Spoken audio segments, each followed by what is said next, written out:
BNP তো ফ্যাসিবাদের মতো আচরণ করছে। আপনাকে আগামী লক্ষ্য শুধুমাত্র এমপি হয়। এমপি হওয়ার জন্য তো আমি কোনো দলে যোগদান করিনি। বিএনপি কেন আপনাকে মনোনয়ন দিল না? এটা অবশ্য আমি পার্টি যদি আমাকে ডাকতো, এই প্রশ্নটা আমার দলের নেতাদেরকে জিজ্ঞাসা করতাম। বিএনপি নিয়ে আপনার মূল্যায়ন কি? সত্য কথা তুলে ধরতে গেলে আমাদেরকে এখন গুপ্ত বলে। দল তো আরো আছে, এনসিপিতে কেন? তাদের হাত ধরে যেহেতু ফ্যাসিবাদের পতন ঘটেছে। বিএনপি যদি এখন আপনাকে ডাকে, সেক্ষেত্রে কি আপনি বিএনপিতে ফেরত যাবেন? দেখুন, বারবার দল পরিবর্তন করাটা আমি যুক্তিযুক্ত মনে করি না। ইসাক সরকারকে কেন সম্রাট বলা হয় পুরান ঢাকার? আমি ফ্যাসিবাদ যারাই হয়ে উঠবে, আমি তাদের বিরুদ্ধে আন্দোলন করব।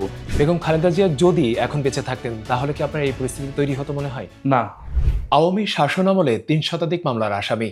এরপর দীর্ঘ সময় কারাভোগ করেছেন বিএনপির একসময়কার নেতা ইসাক সরকার।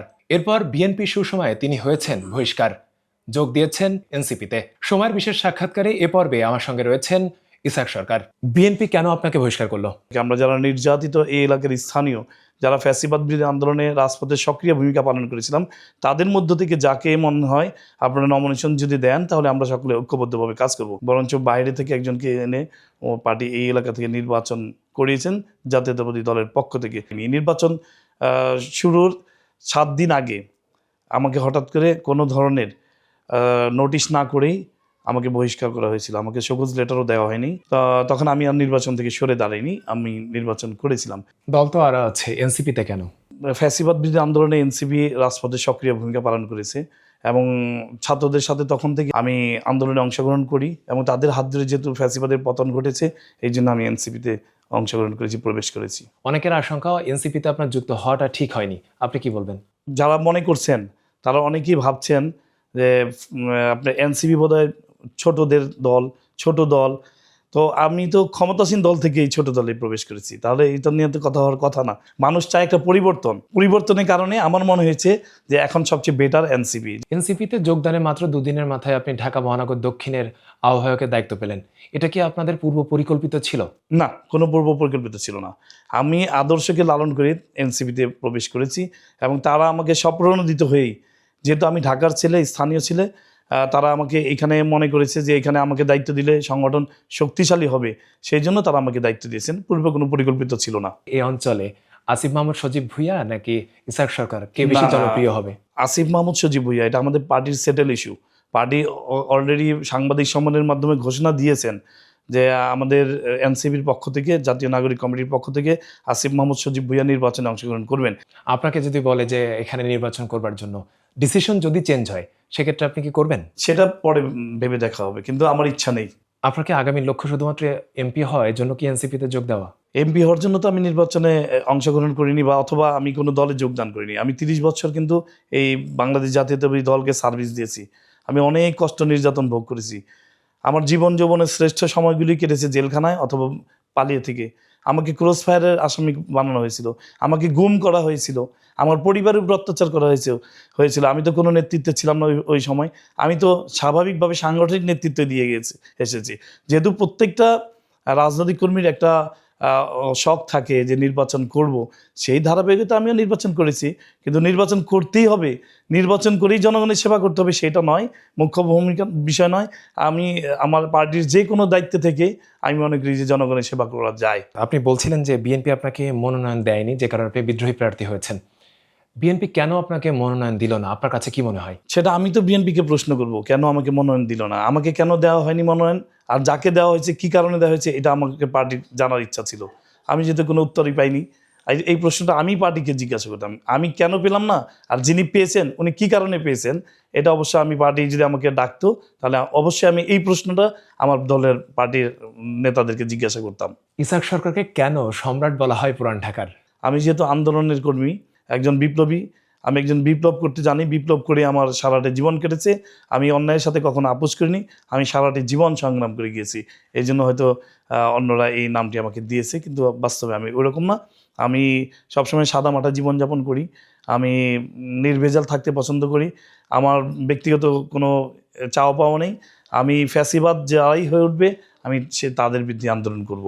বিএনপি আপনাকে আসলে কি মূল্যায়ন করতে পারলো না, নাকি বিএনপিকে আপনি মূল্যায়ন করতে পারলেন না? আমি তো অবভিয়াসলি বলবো বিএনপি আমাকে মূল্যায়ন করতে পারলো না, কারণ আমি তো এতটুকু ডিজার্ভ করি। আমার দীর্ঘদিনের ত্যাগ, শ্রম, নির্যাতন, তা পার্টি আমাকে অন করেনি হয়তো, আমি পার্টির প্রতি সর্বোচ্চ আনুগত্য প্রদর্শন করে আমি পদবিহীন থাকা অবস্থায় কিন্তু প্রত্যেকটা রাজনৈতিক কর্মসূচিতে, এবং আমি ঢাকা সিটিতে কেউ চ্যালেঞ্জ করে বলতে পারলাম আমি ইসহাক সরকার সর্বপ্রথম যে কোনো দায়িত্ব কর্তব্য এবং পার্টির যে কোনো কর্মসূচিতে সবার আগে আমি ছিলাম ইসহাক সরকার, আমি চ্যালেঞ্জ করে বলতে পারলাম। এই মুহূর্তে যদি বলি বিএনপি নিয়ে আপনার মূল্যায়ন কি? বিএনপি নিয়ে আমার মূল্যায়ন, বিএনপি তো ফ্যাসিবাদের মতো আচরণ করছে। সত্য কথা তুলে ধরতে গেলে, বিএনপির পক্ষে বিপক্ষে কথা বলতে গেলে তারা আমাদেরকে এখন গুপ্ত বলে, জামাতের এজেন্ট বলে, পিনাকির এজেন্ট বলে, নানান এই ধরনের। তার মানে বিএনপি এখন তার আদর্শ থেকে দূরে সরে গিয়ে আওয়ামী ফ্যাসিবাদের মতোই ভূমিকা পালন করার চেষ্টা করছে। তারা সত্য এবং যুক্তিযুক্ত কোনো কিছু মানতে চায় না। আপনি একবার বক্তব্য বলে ফেলেছেন যে বিএনপি গণতন্ত্র ভুলে গেছে। বিএনপি তাহলে কি ফ্যাসিবাদের দিকে আগাচ্ছে আপনার মতে? আমার মনে হয় আস্তে আস্তে ফ্যাসিবাদের দিকে এগিয়ে যাচ্ছে। কারণ জনগণ যে রায় দিয়েছে সেই রায় তো বাস্তবায়ন করছে না বিএনপি।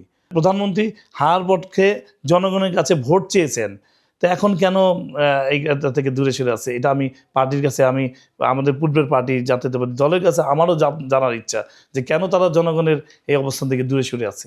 বিএনপি যদি এখন আপনাকে ডাকে সেক্ষেত্রে কি আপনি বিএনপিতে ফেরত যাবেন? দেখুন, বারবার দল পরিবর্তন করাটা আমি যুক্তিযুক্ত মনে করি না। এতে অনেক রাজনীতিবিদদের ক্ষেত্রে দেখি যে ফেরত যায় আবার।